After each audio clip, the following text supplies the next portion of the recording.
Howdy, folks. I hope y'all are having a good evening. This is a Mad Painter, and I'm here with Mark Eddy, and this is Open Canvas at www.freedomslips.com. And I hope y'all are having a good evening.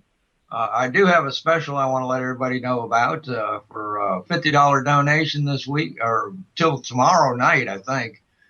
You get a silver bar. You got to write in there a silver streak and name of Open Canvas in there, and put your address in there. And for $75, you get a ball cap, and you just put ball cap in there and Open Canvas. And I do want to remind everybody you can get the archives for $5 a month, which you can't listen to all the shows. There just ain't no way. How you doing this evening, Mark? Oh, acclimating to the cooler weather. I'd prefer it to be July, but nothing I could do about it. So just try I to make. broke out my long johns. Yeah, it's getting a little chilly at night. We had the first frost a couple nights ago, so it's getting that time to start. Spending more time inside and sitting by the fire. But it's a fun time of the year, though. Well, I don't know about fun. It's cold for me. Cold for you is like 85. I can't help it. So, I think we got a good show tonight. Oh yeah, I mean this is a unique show for us. It's all music tonight, and Usually we have music and fracking or something really odd. yeah, and who does that programming again? But yeah, we've had Arlen Roth representing blues. Yeah, tonight we have Jimmy Parker is going to be talking about country music, and the second hour is Merle Fankhauser and Adam Wagner going to talk about their uh, collaboration. What's going on with that situation? Merle's following his sci-fi CD with a new uh, uh, interesting project. So we'll learn more about that. But first, we need to get to introduce Jimmy Parker. How are you doing tonight, Jimmy? I am doing fine. Thank you both for having me on your show tonight. Oh, we're glad you're here. And I bear with me as I set up this question. I've always wanted to ask a country music guy about this, but my question is I watch that metal show a lot, and Hmm. Eddie Trunk asks, the younger guys, the older musicians, who's the biggest influence on your writing style? Yeah, you would think, that they would say, maybe Edgar Allan Poe, uh, Samuel Taylor Coleridge, like the Rom and the Ancient Mariner. But a lot of the answers Eddie Trunk gets on every show is the guy who had the most influence on me was Johnny Cash. What is it about someone like Johnny Cash, Willie Nelson, possibly, that transcends all genres and makes country music? Country music makes its way into all kinds of different musical styles. Why do you think that is? Well, one thing, Johnny Cash and people like him, Willie Nelson and all, they were unique. As soon as they started singing, you knew who it was. You didn't have to sit there and guess. And a lot of their songs were very well and cleverly written. They had stories to them. They had meanings. They had feelings to them. And they were very influential on a lot of the traditional country singers that are out today. Now, most of the traditional country is not being played on mainstream radio much anymore. It's gone into what they call the pop country, or even Getting in drunk some cases, on a plane. yeah, there some of them are even calling it bro country. But excuse me, I've been having a cold here. But anyway, those type of artists were standalones. And I don't mean that they were by themselves, but they were so unique in their characteristics and with the characteristics of their voice, and you knew who they were. They were identifiable, and you could identify with them in their songs. You could identify with them when they got emotional in their songs, and that's what music basically is all about. Great songs can come from Motown. Great songs can come from rock and roll. Great songs can come from country music, and it goes in any genre. A great song is a great song, and usually that great song is sung by someone who has an identifiable voice that you hear it and you just know, okay, this is going to be good because Johnny Cash is singing it. And that's pretty much what I think. I hope that answers your question. Yes. Oh, yeah, no, I think what he said is a very sincere answer. Right? It's just apparent from so many responses on that show that Johnny Cash has made such a difference in so many people's lives. I believe your voice is unique too. Whenever I hear a song that you have done, I know it's you instantly. Even if I've never heard the song. My producer and I both strive for that to be different. To give you an example, I just cut a song on my newest album coming out. We just got through cutting it about 2 weeks ago. That I used a demo from a guy that had done it on himself. It was a demo, but he did a full-blown demo. In other words, had a full band sound with him and all that, and it really sounded good.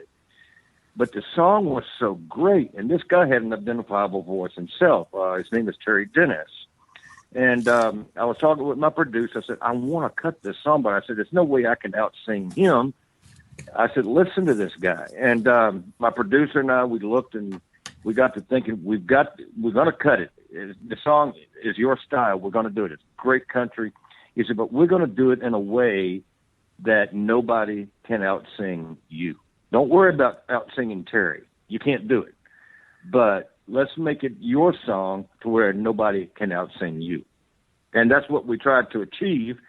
And I listened to it the other night. He had finished it up, and I'm telling you, my producer is a genius in the studio. I have to say that first. But he pulled it off. He got it to where it's we lowered the key. I used a lower voice that Terry did. We changed the melody just a little bit to assimilate my characteristics into the song, and I think we pulled it off like that. But yes, we tried to do it to where I don't sound like anyone else. I want to be me. Mm-hmm. Okay. Are you living in Nashville? Or yes, I've lived here since 1990, and I have my own home. I bought my home in 1996, and I've been in the same house since.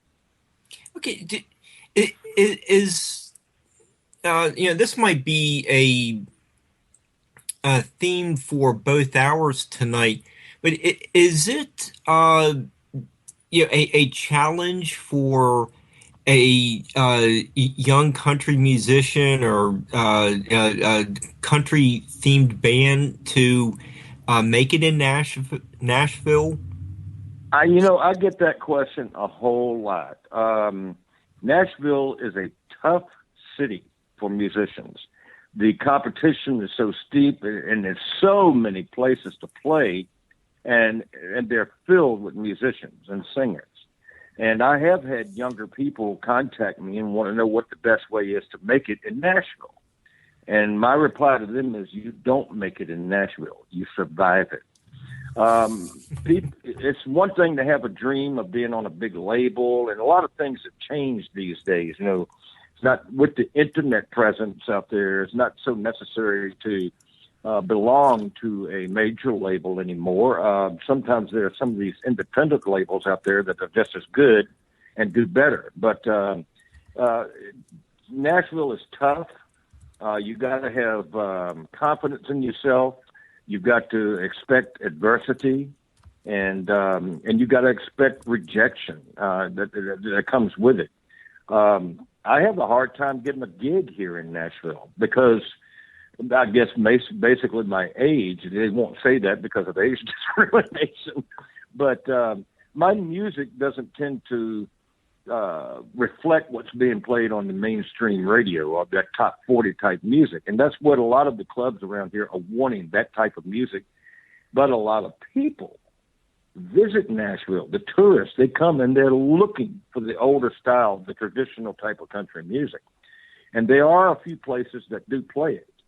But I'm not too concerned about club gigs here in Nashville. I've been working my shows with house concerts from San Antonio, Texas, all the way up to Concord, New Hampshire, up to Omaha, Nebraska, up to Sioux City, Iowa, up to Davenport, Iowa, and then Illinois and all. And I've been traveling around quite a bit doing my own shows and my own music at these places. So, Nashville, you gotta stick it out.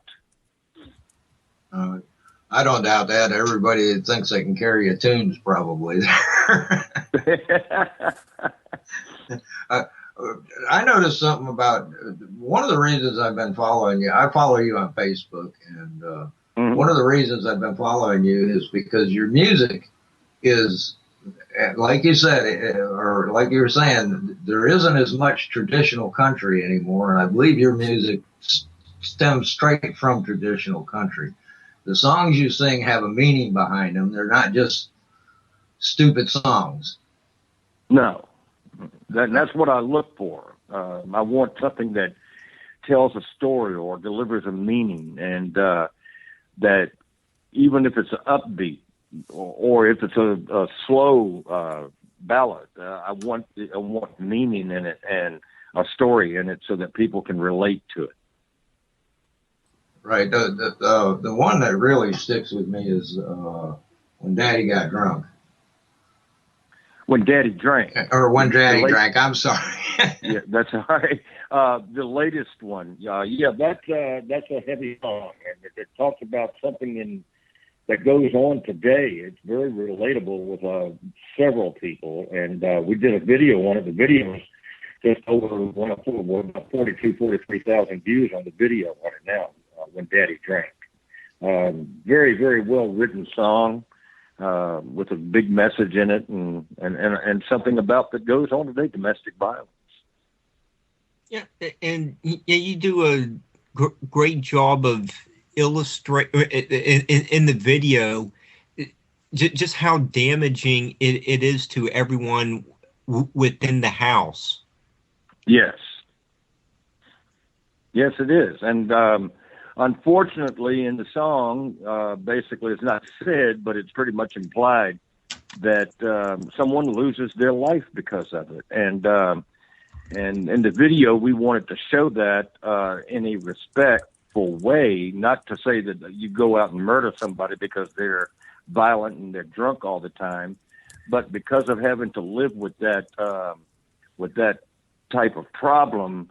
And being pushed all the time can push people into doing something that they don't want to do or that normally they wouldn't do. And we tried to reflect that in the video and all. And, of course, the circumstances afterwards, of course, is not mentioned in there. It just ends with that particular point in time.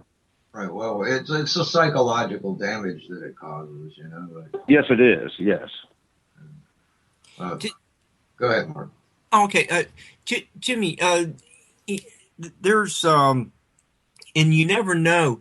You have steel guitar, playing just underneath the yeah, I don't know what the right the melody, or I don't know the right term, but really adds that it's like heartfelt uh, Hmm. a message to the song.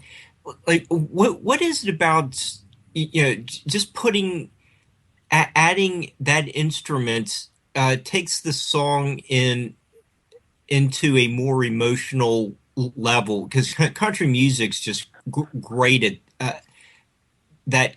You're really putting the hooks in you with the steel guitar. Right, I understand. Instrumentation is very important in your production. Some people get to a point where they overproduce. In other words, put too many instruments in it. My producer is one who studies the song as he's producing.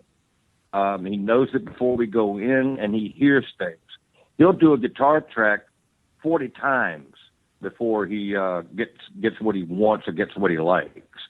And he's an instrumentalist also. He plays guitar, he plays bass guitar, he plays steel guitar, he plays dobro, he plays the acoustics, the electrics, and all of them. And he does basically most all of my musical tracks. We do get keyboard players that come in and fiddle players come in and drummers, but he adds all the other stuff himself, and he is a genius. And he uses his instruments to echo the vocalist.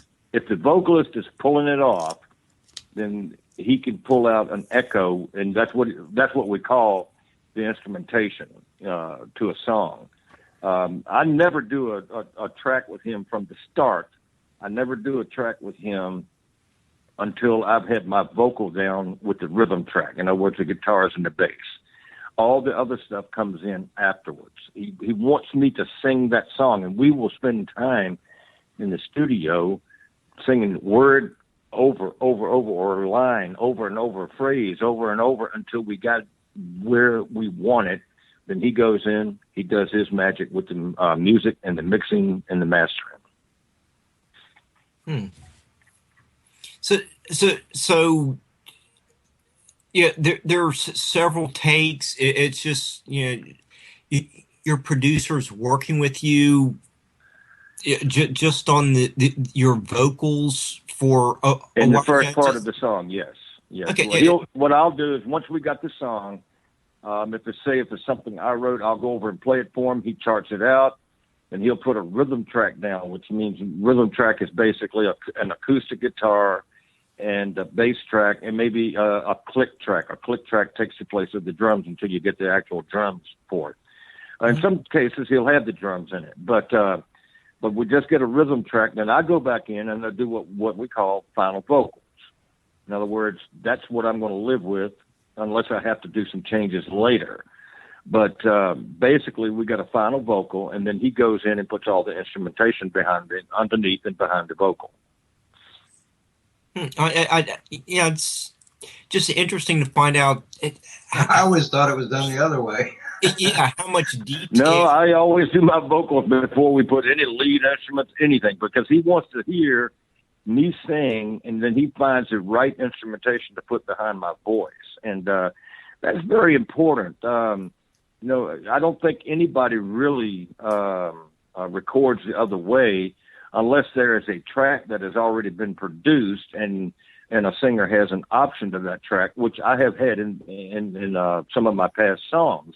The track was already there, and the singer wanted me to sing those songs, and there were such great songs that we did that. And of course, in some cases, my producer has gone in, took the guitar out, put his guitar style in, or a steel guitar. But basically, right from the start, right from the scratch, we do a track. I go in to sing. It's only just got rhythm tracks to it before I sing. I mean, before they put the instruments in. Okay. Cool. And you were talking about the song "You Never Know." That I think is the best song that I've put out, and I'm saying that because of the meaning behind it, the melody to it, the crafty lyricism to it. It tells a story. It has so much meaning, and everybody can relate to the song You Never Know. Yeah, most of these songs can be found up on YouTube that he's talking about, and his website is www.jimmyparkermusic.com. Mm-hmm. I wanted to make sure I got it out there at least once. Yes, www.jimmyparkermusic.com. They got all my songs up there, except for the new ones right now. I don't have them up, but all my videos are up, the ones that I've produced and directed and acted in and, and sung in. I haven't directed all of them, but I directed a couple. But everything is up on my website, jimmyparkermusic.com. And, of course, all my videos are up on YouTube. You can go to YouTube and just put my name in there, Jimmy Parker, and they'll come up too. Yeah, and what are the lyrics I jotted down? I was doing some prep for tonight. Was dreams are made from chasing, from thought I'd be home by now. Thought I'd be home by now. Yes. Yeah. And it's. Did you direct that video with the? Is that the one with the lady that kind of like appears and disappears? No, that was a song called "Somewhere Deep in My Heart." Carol Matthews played that lady. That video was directed by Kenny Lee and all, but that was "Somewhere Deep in My Heart." "Thought I'd Be Home by Now" was produced and directed by Julian Harnacki, who is a really, really good music video director and cinematographer here in Nashville. Oh, okay. So most of your videos are shot in the Nashville area? Most of them are done in the Nashville area. The You Never Know video was shot in Hollywood, California, Los Angeles, California. Thought I'd Be Home by Now was shot in East Tennessee, up in the mountains. But most of the other ones are right around this area here in Nashville. Yeah. So what kind of dreams are you chasing? We've had Commander Cody as a guest. He has an album about flying dreams. Is that about just rising up through everyone else to be at the top of his game. I don't know, but it does come up in discussions with other authors and musicians. What kind of dreams are you chasing or would like to see come true? Well, I still dream about music. One of my dreams, I guess you could say, came true tonight. I got a phone call and was offered a booking in Bristol, Virginia at the Bristol Speedway to open a show for Doug Stone and possibly, depending on his health, his recovery from his health and illness right now, but possibly Willie Nelson on the same show. Wow. And that's a big one for me. They offered me something that was very well received by me, and so I took the booking. That'll be in May at the Bristol Speedway. They'll be advertising that starting in December, I think. And that's going to be a really big show for me. Probably thousands of people will supposedly be there, hopefully. And then, of course, I dream about those kind of shows, doing those things. I'm even into acting a little bit. I've done some TV shows with Nashville on ABC. I've done some parts in videos for other singers, acted bartender or things like that, doing things. And I'm just, in show business, I love it because it gives me a chance to create. But my music is my heart and soul. And I don't give up. I'm an older man. I know that. I don't have that young body or that real clear, smooth face anymore. But, I'm not too old to quit. And I'm not going to quit. It's something I want to do the rest of my life. And that's why I retired after 22 years as a school teacher, so that I could afford to work on my music There are times when it gets a little lonely and boring, but I just pick the guitar up and just go back at it. I find that commendable that you show that you have a big heart. I mean, you're a teacher, you're a retired teacher, and you're still trying to bring, thought-provoking messages to people. Yes, indeed. That's what I look for in my music and my songs.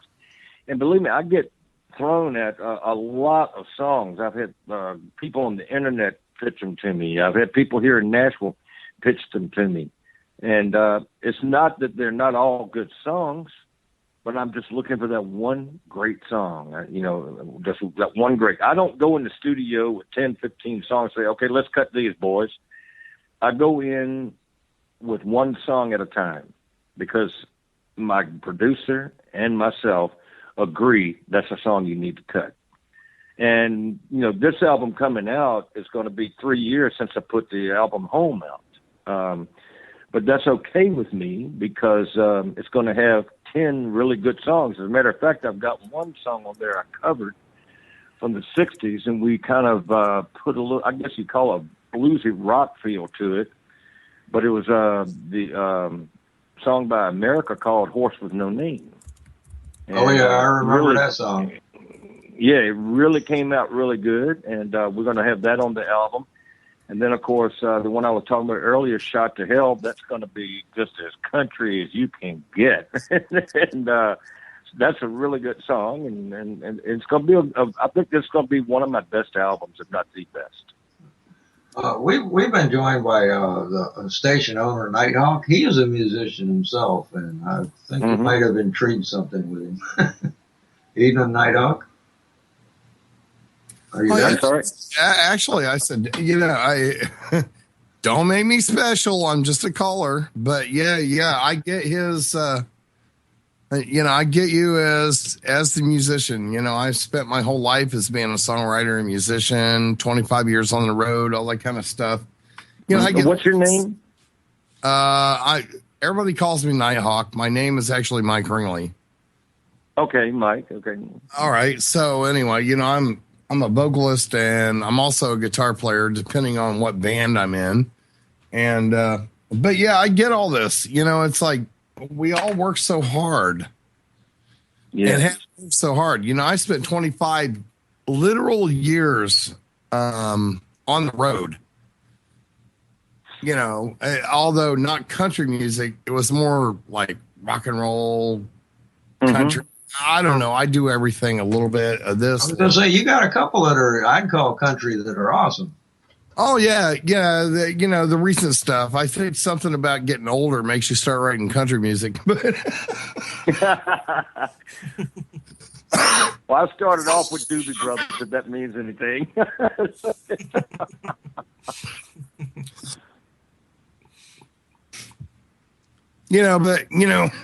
Excuse me. I had a cough.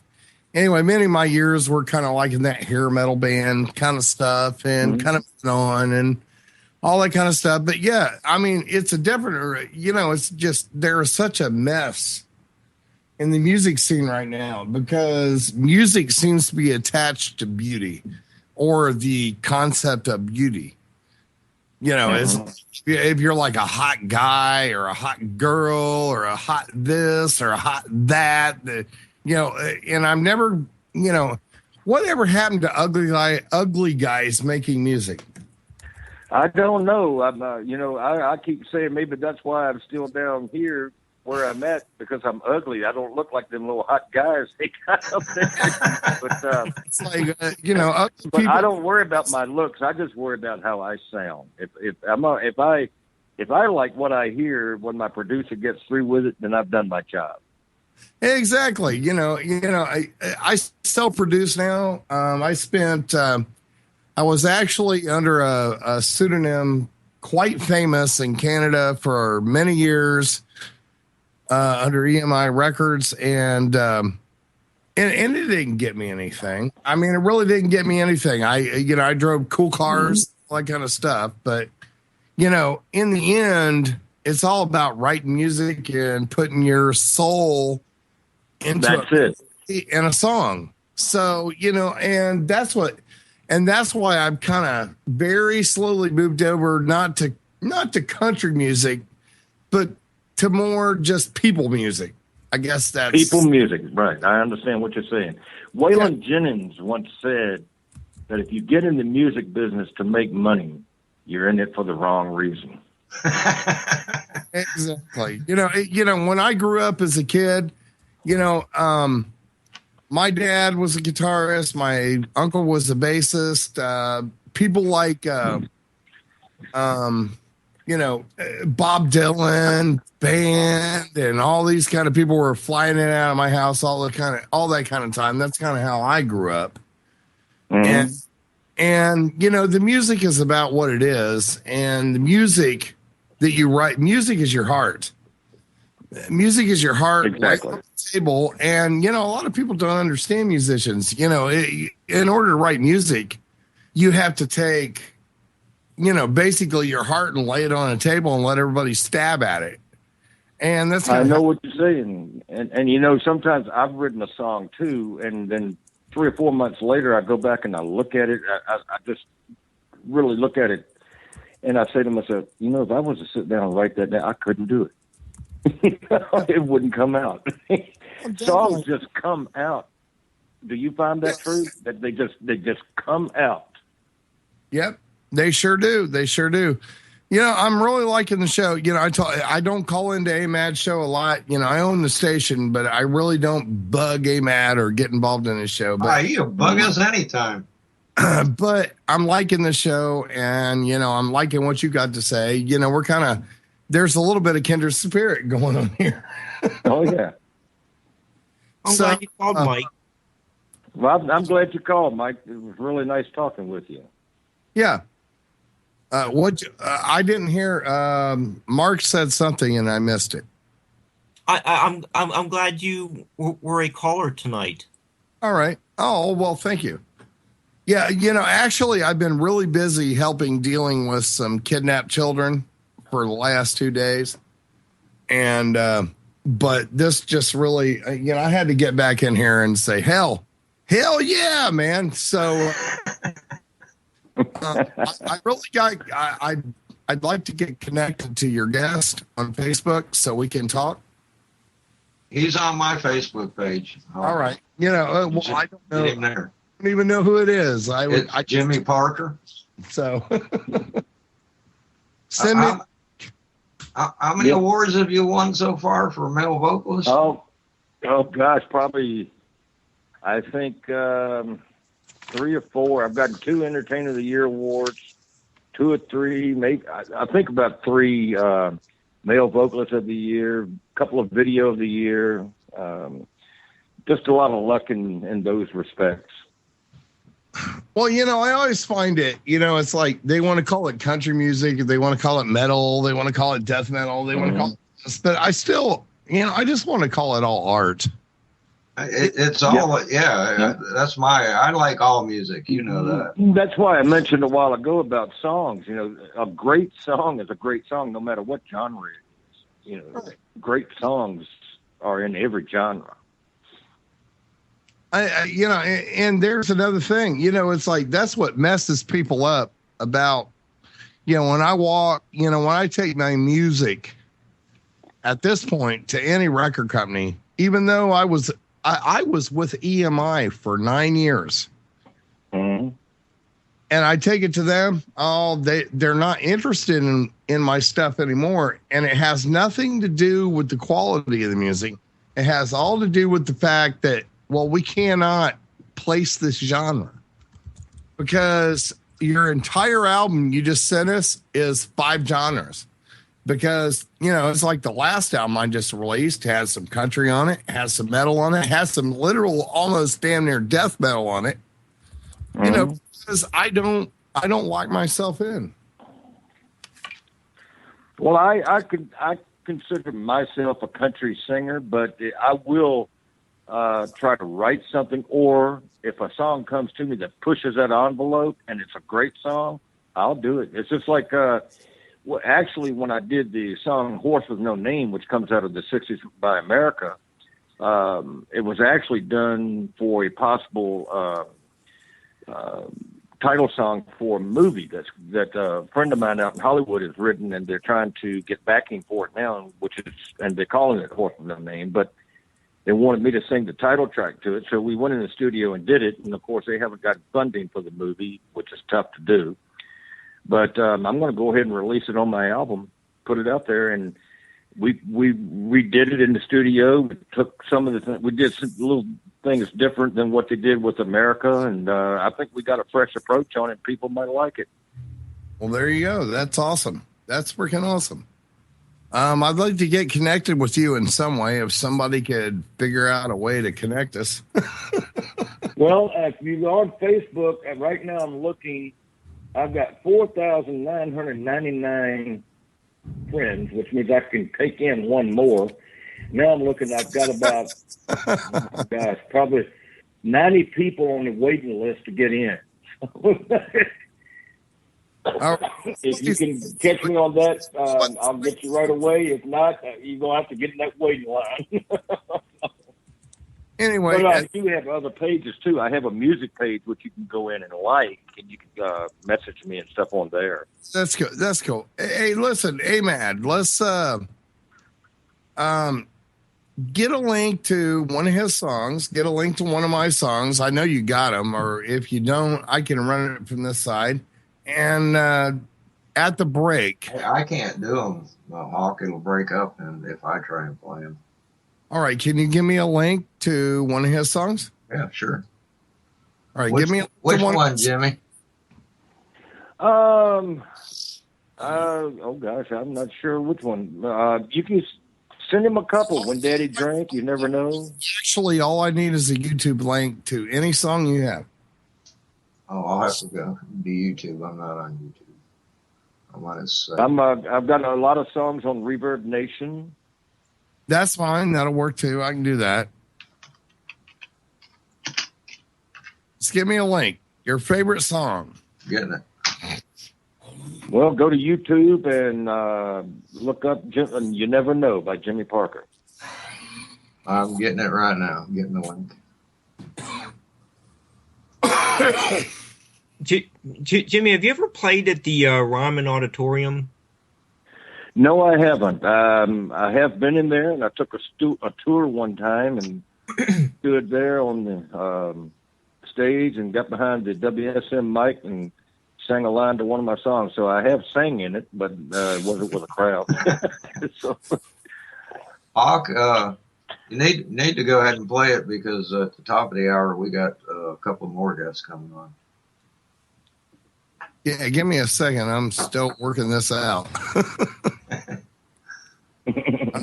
Go, here's the song. You Never Know, Jimmy Parker. You're my bestest friend, Jimmy.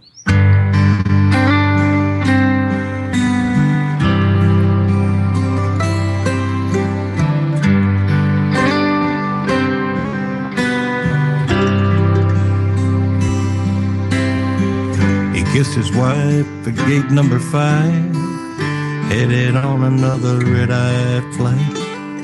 Told her he'd be back on sound the okay? night, and they'd find the time. Yo, guys, sound Take okay? the kids out on the coast. Yeah. Do the things that really matter most, but he won't be coming home this time.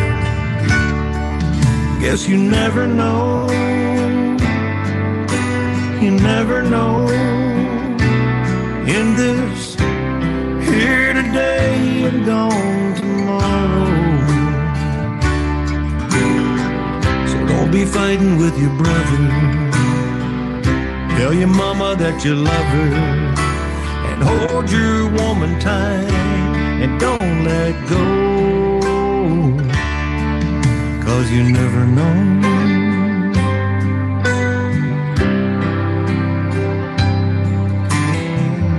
So I took my own advice and I held my woman tight. I cry about my brother's life nearly every night.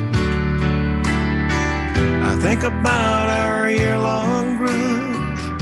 Mama begged me to call him up, what I wouldn't give to go bad. 'Cause you never know. No, you never know. In this here today and gone tomorrow. So don't be fighting with your brother. Tell your mama that you love her. Hold your woman tight and don't let go. 'Cause you never know.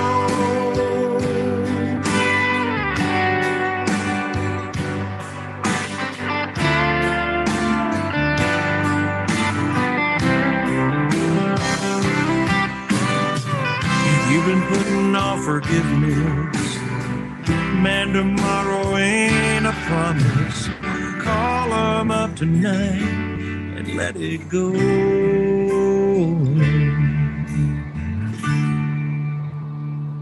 Cause you never know.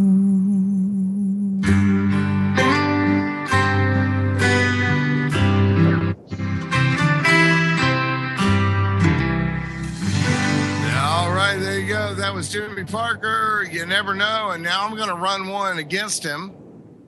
Not as a competition thing. Not as a competition no, play thing. your best, man. Play your best. All right, here we go. This is called Long Time Coming. I can't make my mind up. I wasted my time trying to walk out on the edge. And all good intentions I had in this life are written but still left unsaid. They sell all my songs now on late night TV with the bill and help you get through the years. Hide from the gray washed in whiskey and wine, and maybe the occasional beer. It's a long road, a long time between me and the years. It's a long road, it's a long time, it's Preacher keeps preaching, the fire's always reaching, but when will the angels appear? And the pins in the map where I follow my track made me think, man, what am I doing here?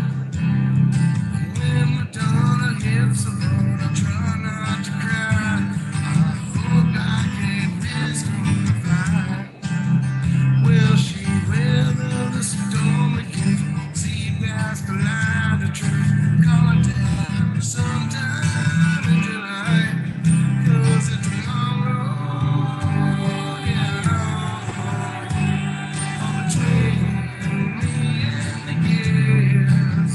Yeah, it's a long, such a long time. Yeah, it's try to bring all of it down to the moon.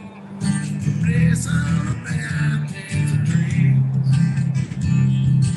Only I'm dying, roll around crying. Just drown everything I fear. It's a long, yeah, long, dance through the fire and the fear. It's a long time, yeah, it's long time, but I'm still only halfway there. Yeah, it's a long time between me and the years. Yeah, it's a long time, yeah, it's a There you go, Jimmy Parker. What do you think? You like that song? That's got a little bit of meaning to it, doesn't it? Yeah, sure does. Nice job, my friend. Yeah, everything Hawk does has got meaning behind it too. A lot of them are thought provoking. Anyway, yeah. Anyway, it wasn't a competition. I just wanted to say I can do country music too. There you go. Yeah, you ought to hear him do Ozzy. He's awesome doing Ozzy. Ozzy Osbourne. Yeah, music is about. I've always just said music is about fun. It's about making yourself somebody better by using your creativity to make somebody else better or make somebody else think at best. So, this is kind of where I am. Mm-hmm. Well, I want to make sure. Good. That's good right there. I agree with you. We only got a couple minutes before break, and I want to make sure where everybody can find you, Jimmy, is at www.jimmyparkermusic.com. Go check them out. You won't be disappointed if you're looking for something that will stir your soul a little bit. And there is a link on there where you can go and like my Facebook page, too. I have a like page where that doesn't control how many likes you get. On the other page, I have a certain amount of friends, but you can find that page on my website, homepage. And we need to connect, Jimmy, because, I have a full studio in my house. All right. Now, where you live? And we're not that far away. You're like, are you in Nashville? Yes. Oh, yeah. We're like 4 hours away. Where are you? I'm just ass up in the middle of Kentucky. Okay. Up around Lexington? No, Lebanon. Closer than Lexington, actually. Okay. Mm-hmm. Yeah, the singer from my past band actually lived in Nashville. Actually, south of Nashville. I can't remember that stupid town, but anyway. But you're not that far away. No. Mm-hmm. Jimmy, are you going to be playing over the holiday season? Don't have anything booked right now. I'm kind of like, just kind of like holding back because I want to get this album out, and I've got another one of the videos I want to do. So I'm going to try to get all of that done before I get my book. But my bookings are starting to come in. I've was, of course, approached today about the show in Bristol, Tennessee at the Speedway. And then I've gotten a couple of more house concert inquiries for the new year. So they'll start coming in soon, and then I'll really be pushing on my bookings for the spring, summer, and fall of next year, probably starting around January. Okay. Now, I noticed you did quite a few places this summer. Oh, I was all over the place this summer. As I said, I was down in San Antonio, Texas twice. I was up in Concord, New Hampshire, Cape Cod, Massachusetts, Rhode Island, Virginia, North Carolina, Illinois, Iowa. I've been traveling quite a bit this summer. Do you think you might be in West Virginia or if I could get somebody to book me? Yeah. It's tough as an artist to book yourself, especially in venues. A lot of the venues want out of town artists, but they feel safer coming from an agent, which I don't have. And but I'm working on that. And but most of my bookings come through me and my hard effort and just getting on there, pounding the pavement, as they say, and making it happen. Okay. I can give me something to do tomorrow. Head downtown, say, Jim, he needs to be here.